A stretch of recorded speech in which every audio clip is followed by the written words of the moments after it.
Welcome to Lesson 210, Jonathan's Triumph Over the Philistines. This is a study in courage, faith, and victory. We begin with a recapitulation of last week's study, which focused on Saul's disobedience and rejection. We will also discuss the important lessons gained. The important lessons learned are that God depends on our implicit obedience to his commands, and the effects of neglecting God's command caused Saul's rejection.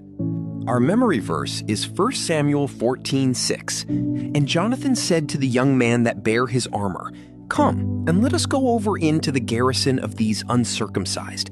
It may be that the Lord will work for us, for there is no restraint to the Lord to save by many or by few."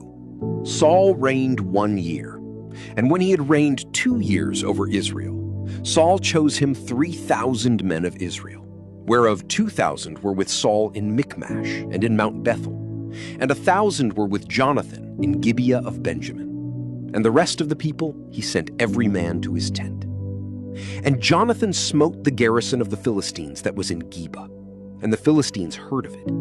And Saul blew the trumpet throughout all the land, saying, "Let the Hebrews hear." And all Israel heard say that Saul had smitten a garrison of the Philistines, and that Israel also was had in abomination with the Philistines. And the people were called together after Saul to Gilgal. And the Philistines gathered themselves together to fight with Israel, 30,000 chariots and 6,000 horsemen, and people as the sand which is on the seashore in multitude. And they came up and pitched in Michmash, eastward from Bethaven. When the men of Israel saw that they were in a strait, for the people were distressed, then the people did hide themselves in caves, and in thickets, and in rocks, and in high places, and in pits. And some of the Hebrews went over Jordan to the land of Gad in Gilead.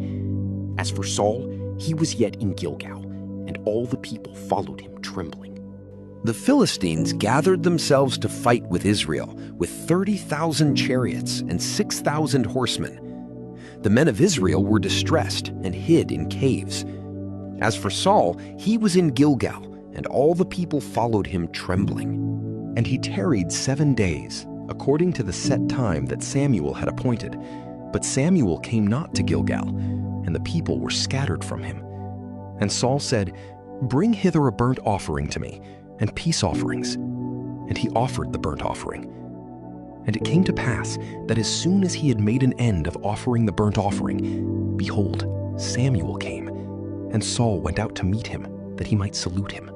And Samuel said, "What hast thou done?" And Saul said, "Because I saw that the people were scattered from me, and that thou camest not within the days appointed, and that the Philistines gathered themselves together at Michmash. Therefore said I, the Philistines will come down now upon me to Gilgal, and I have not made supplication unto the Lord. I forced myself therefore, and offered a burnt offering." And Samuel said to Saul, "Thou hast done foolishly. Thou hast not kept the commandment of the Lord thy God, which he commanded thee. For now would the Lord have established thy kingdom upon Israel forever. But now thy kingdom shall not continue. The Lord hath sought him a man after his own heart, and the Lord hath commanded him to be captain over his people, because thou hast not kept that which the Lord commanded thee." And Samuel arose, and gat him up from Gilgal unto Gibeah of Benjamin.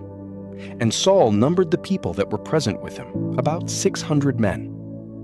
And Saul and Jonathan his son, and the people that were present with them, abode in Gibeah of Benjamin, but the Philistines encamped in Michmash. And the spoilers came out of the camp of the Philistines in 3 companies. One company turned unto the way that leadeth to Ophrah, unto the land of Shual. And another company turned the way to Beth-horon, and another company turned to the way of the border that looketh to the valley of Zeboim, toward the wilderness. Now there was no smith found throughout all the land of Israel, for the Philistines said, lest the Hebrews make them swords or spears. But all the Israelites went down to the Philistines, to sharpen every man his share, and his coulter, and his axe, and his mattock. Yet they had a file for the mattocks, and for the coulters, and for the forks, and for the axes, and to sharpen the goads. So it came to pass in the day of battle, that there was neither sword nor spear found in the hand of any of the people that were with Saul and Jonathan, but with Saul and with Jonathan his son was there found. And the garrison of the Philistines went out to the passage of Michmash. In the battle context, the Philistines had a significant advantage. They possessed all the weapons, including chariots, horses, and a large army, while Israel's 3,000 soldiers dwindled to only 600. Despite the small size of the Israelite army, they achieved a resounding victory over the Philistines. This was due to Jonathan's great faith and courage. This victory underscores that God does not require carnal weapons or human skill to win a battle. Overconfidence and dependence on human skills brought disappointment to the Philistines. They were overconfident because of their military skills and numerical advantage over Israel. Israelites who trusted in Saul were also disappointed by the Philistine army and went into hiding. As believers, our trust and confidence should always be in God, as stated in Psalm 125:1. It is wrong to put our trust and confidence in man, because man will disappoint us. The Israelites needed a king, but their king, Saul, failed them in the battlefield. Our first point examines the courage and faith of Jonathan. Despite the low morale of Israel's army, Jonathan decided to take a step of faith. Jonathan told his armor-bearer, "Come, and let us go over into the garrison of these uncircumcised. It may be that the Lord will work for us, for there is no restraint to save by many or by few." Believers need to be like Jonathan by looking at situations through the eye of the Spirit rather than the physical. We must stand up among doubters to accomplish extraordinary feats for God. In the battle of life, we must be courageous and ready to take steps of faith. Jonathan expressed his faith in God's power to save, though he did seek a sign, which was a practice in his dispensation. Believers today should not take the seeking of signs as precedence, but instead walk by faith and not by sight, as Romans 8:14 states.